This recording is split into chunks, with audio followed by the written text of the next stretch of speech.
Bayes' theorem can get a little more complex. Let's take a look at a small example, and what we'll do here is we'll mess a bit with the prior probability. So again, we have Alex and Brenda in the office, and we saw someone pass by quickly, and we don't know who the person is.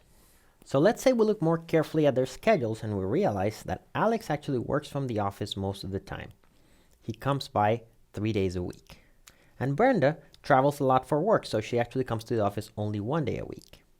So initially, without knowing anything about the red sweater, all we know is that it's 3 times more likely to see Alex than to see Brenda. Therefore, our prior probabilities are 0.75 for Alex and 0.25 for Brenda. And let's say that we have this happening throughout all the weeks. But now we use our extra knowledge, which is that the person we saw had a red sweater. The rule is still as before, as Alex wears red twice a week and Brenda wears red 3 times a week. So naively, we would think that the real probabilities are not exactly 0.75 or 0.25, because Brenda wears the red sweater more than Alex, so they should be a little closer to each other. Let's calculate them. So we'll do the following. Let's think of the columns as weeks instead. So now, for each 5-day work week, Alex wears red twice and Brenda 3 times. So we color the days they were red. Now, since we know the person wore red, we forget about the times that they didn't. So we have 9 times someone wore red. 6 of them are Alex, and 3 of them are Brenda.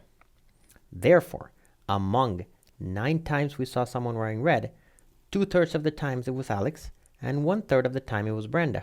Thus, our posterior probabilities are 2/3, or 0.67 for Alex, and 1/3, or 0.33 for Brenda. So it looks like we did a little bit of magic. Let's do this again in a more mathematical way. We saw a person, and initially all we know is that it's Alex with a 75% probability and Brenda with a 25% probability, since Alex comes to the office 3 times a week and Brenda once a week. But now new information comes to light, which is that the person is wearing a red sweater, and the data says that Alex wears red 2 times a week.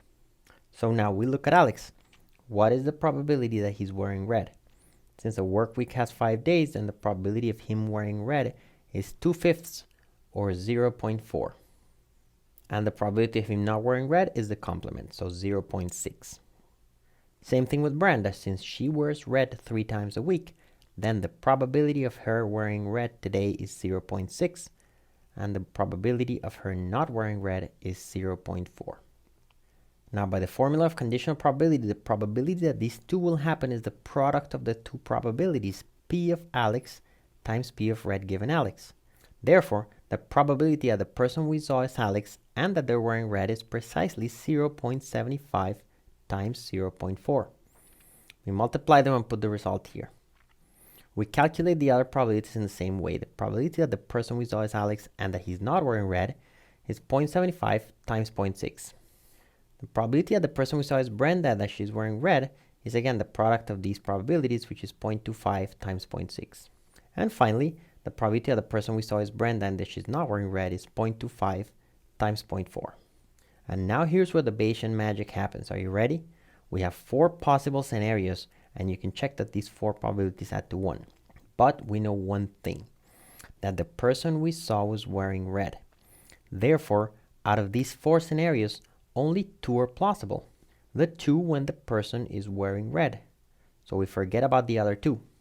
Now, since our new universe consists of only these 2 scenarios, then the probabilities should be higher, but the ratio should still be the same with respect to each other.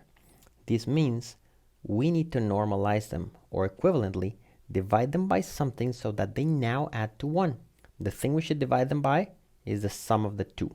So our new probability of the person being Alex is the top one, namely 0.75 times 0.4, divided by the sum of the 2, namely 0.75 times 0.4 plus 0.25 times 0.6. This is precisely 2/3, or 0.67. And now we can see that the complement is the probability that the person is Brenda, which is 1/3, or 0.33. If we take Brenda's probability and divide it by the sum of both probabilities, we can see that we get 1/3 as desired. And that's it. That is Bayes' theorem at its full potential.